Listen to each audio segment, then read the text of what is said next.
Hello everyone, and welcome back to the Beatles Forever. In the last episode, we saw that Paul finally agreed with John about not wanting to tour any longer. It was too much chaos. Brian and Mal, of course, felt deflated knowing that the touring days were over. When the Beatles got back home, everyone went their separate ways. After Mal spent a few weeks at home with his family, he got together with Paul, and they went on a tour, and then they ended up on a safari. And it was quite an adventure. So let's see what's happening today. On November 19th, Mal and Paul began their return flight home to London. It was a 9-hour journey back home. Paul started to think of what lay ahead in store for the Beatles, what the next chapter might hold. He later remembered the flight. I got this idea. I thought, let's not be ourselves. Let's develop alter egos so we're not having to project an image which we know, and then it would be much more free. Paul had enjoyed the freedom of traveling without being recognized over the past few months. Paul turned to Mal and asked him to think of names for the Beatles' new alter egos. Mal said, in Paul's memory, we were having our meal, and they had those little packets marked S and P. What's that mean? Oh, salt and pepper. We had a joke about that. So I said Sergeant Pepper, just to vary it. Sergeant Pepper, salt and pepper, an oral pun, not mishearing him, but just playing with the words. The conversation turned to groups of the moment like Country Joe and the Fish, Big Brother and the Holding Company, and Quicksilver Messenger Service. This led Paul to Lonely Hearts Club Band. Paul remembered, I just strung those together rather in a way you might string together Dr. Hook and the Medicine Show. In Mal's recollection, they had first settled on Dr. Pepper's Lonely Hearts Club Band and the name of the fictitious group, only to realize that Dr. Pepper was already a registered trademark. That caused Mal and Paul to go back to the drawing board, which produced Captain Pepper before they finally came up with Sergeant Pepper's Lonely Hearts Club Band. Mal's involvement might have ended on the plane had it not been for unforeseen events in Paul's life. After they returned from London a few days later, the Beatles were back in the studio to record their next single. Mal and Neil were there when on November 24th, John debuted Strawberry Fields Forever at EMI Studios. It had surreal lyrics and psychedelic mixture of instruments. The song was a game changer for the band. Paul played the intro on a Mellotron Mark II with flute stop deployed. Mal had brought the sampled keyboard instrument over to EMI from John's Weybridge estate. He would later share in the recording of the backing track, and he also played a tambourine part. He was there too on November 25th when the Beatles taped their annual fan club message, with Mal contributing his voice to the pantomime entitled Everywhere It's Christmas. In the early days of the group's post-touring life, their roadies seemed to be even more present in the Beatles' world. The Beatles' fashion style and grooming started to take a look and feel of swinging London. Mal and Neil took on that look too. Mal was captured on the film as he left the studio steps with Paul. He was in his Carnaby Street finery. The roadie now had a handlebar mustache. Beat Instrumental took special note of the changes to the Beatles and their entourage's appearance. Neil and Mal have both grown mustaches along with the Beatles. Mal is different, though, from the other five. It's a great mutton chop effect. It makes him look like a Victorian guardsman. The music magazine's writers also observed a shift in Mal and Neil's duties. They started off by splitting the work so that Neil handled most of the personal details and Mal the equipment side. But the distinction has got very blurred since, and nowadays they share the same jobs. One of the jobs involved chauffeuring the Beatles around the city. After the American tour ended, Alf left the Beatles to work for other celebrated clients, making room for Mal behind the wheel of the Austin Princess. In November, Mal drove Brian, Neil, and the group to relaunch the Bag of Nails as the members-only club in Kingly Street. For Mal and Paul, the Bag was quickly becoming a regular haunt after a late-night Beatles recording session. In January 1967, Mal went with Paul and Ringo to see the Jimi Hendrix Experience perform at the Basement Club. The star-studded audience included Mick Jagger and his girlfriend Marianne Faithfull, Eric Clapton, Donovan, and The Who's Pete Townsend.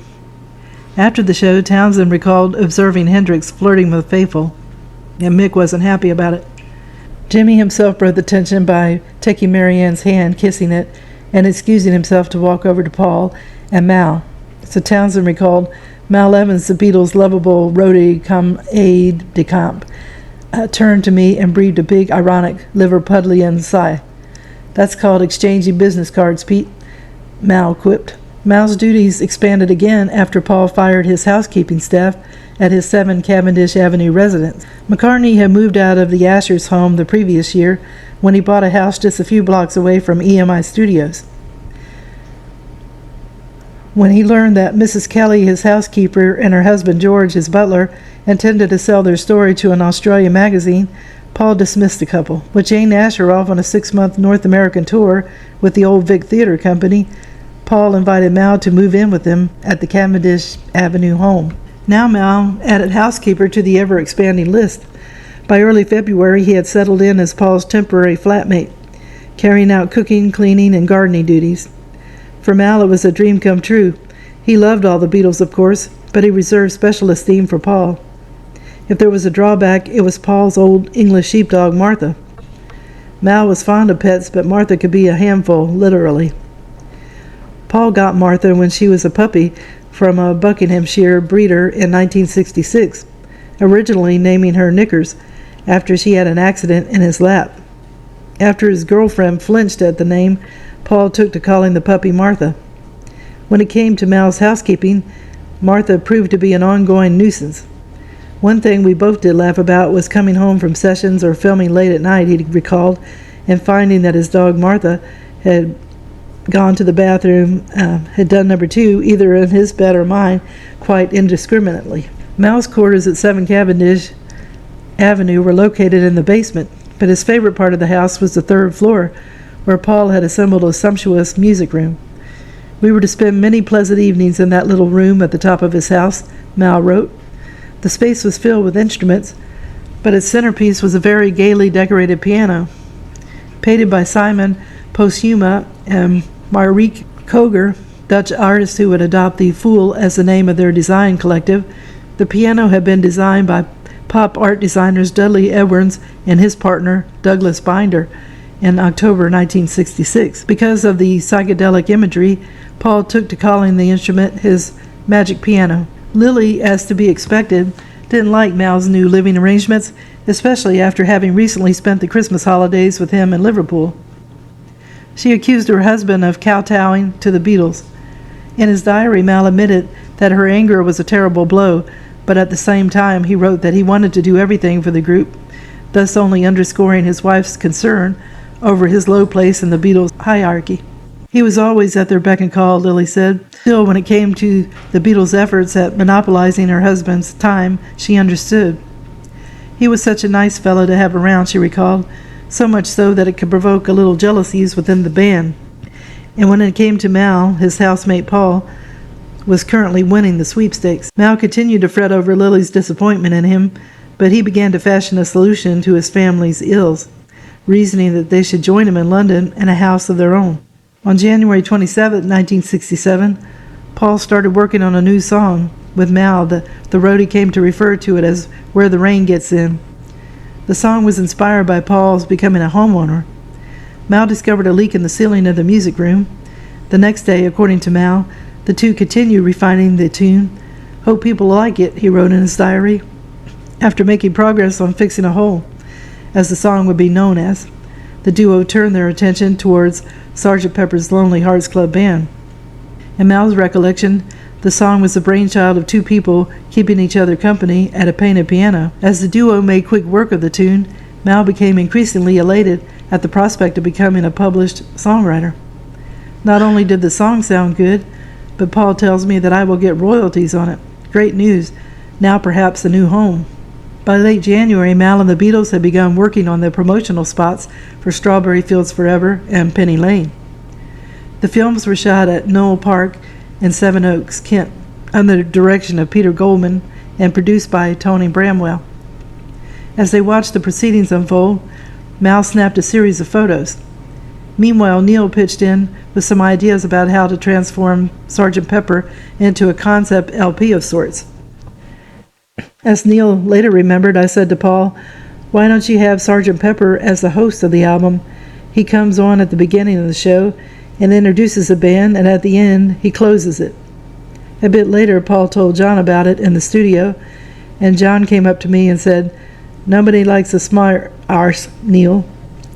On the second day of the promotional shoot, Paul insisted on bringing Martha along, which meant that Mal was tasked with washing her bum so as not to foul the interior of the Austin Princess, and back in London, he resolved to purchase some doggy X-Lax to administer to the dog's irritable bowels. He also had to deal with ongoing security problems at 7 Cavendish Avenue, where the girls habitually hung outside the gates were managing to make their way inside.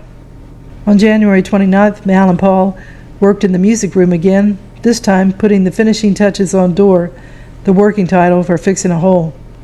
A few days later, back in the Seven Oaks, Mal put on a flunky uniform trimmed in gold braid and complete with powdered wig for the production of the Penny Lane video, where he played the part of the waiter. The whimsical song depicts a host of neighborhood characters, including a friendly barber, a pretty nurse, and a banker with a motor car, much like that owned by Mal's sister's Barbara's husband, Eric Hole, who managed a bank in Penny Lane during this era, and like the character in the song, entertained his friends and relations to no end about his fancy automobile. At one point, they shot footage around Penny Lane bus roundabout in Liverpool. This gave Mal a chance to visit his Mosley Hill home for the first time in weeks. "Having been away from home many years now," he wrote in his diary, "hope the kids will recognize me." To Mal's great delight, on Wednesday, February 1st, the Beatles brought Sgt. Pepper's Lonely Hearts Club Band to life in the studio. By this point, it had emerged as the title track for the group's new album. "Pepper became a theme, and I would say, right at the beginning," said Ringo. Paul wrote a song with Mal Evans called Sgt. Pepper. I think Mal thought of the title, Big Mal Super Roadie. The next evening, the group having completed the basic track, Mal and Neil sang backing vocals on the song's chorus. Any hope that Mal might have had about public recognition for his songwriting efforts with Paul would be short-lived. "We were driving somewhere late at night," he recalled. "There was Paul, Neil Aspinall, and myself, and the driver in the car, and Paul turned around to me and said, 'Look, Mal, do you mind if we don't put your name on the songs? You'll get your royalties and all that, because Lennon and McCartney are the biggest things in our lives. We are really a hot item, and we don't want to make it Lennon, McCartney, Evans. So would you mind?' The sudden change of heart might have been a blow to any other person, but Mal didn't mind. I was so in love with the group that it didn't matter to me. I knew myself what had happened." So I'm going to end the video here. This was a very interesting part of the book of Living the Beatles Legend. We get to see how ideas led to songs and how Mal was co-writer with Paul for the song Sgt. Pepper's Lonely Hearts Club Band and Fixing a Hole. Mal was excited to be added as a songwriter, but then Paul asked him if he could keep his name out of the Lennon-McCartney equation. I kind of wonder if John had something to do with it. He didn't like it earlier when Paul would bring people into the songwriting and he felt left out. Well, at least Mal still got the royalties for the song, so that was a good thing. It was also neat to find out that Mal moved in with Paul for 6 months while Jane was touring with her acting troupe. Paul had fired his housekeeper and butler because they were going to sell their story to an Australian magazine. Lily didn't like the arrangement, and I don't think any wife or husband would. She was an angel to put up with it. And it was also funny about Paul and how he got Martha, his old English sheepdog, and all that Mal had to do to take care of her. But I don't blame Martha for misbehaving when they arrived home late. She wanted some attention, and she got it. Well, I hope you enjoyed the video, and if you haven't subscribed, if you could do so, it would help the channel to grow, as well as giving it a thumbs up. It's all a great help. And if you haven't clicked on the notification bell, if you could do that, it lets you know when a video is posted. More importantly, I want to wish everyone a good day, and tune in again soon for another episode of The Beatles Forever. Thank you. Bye.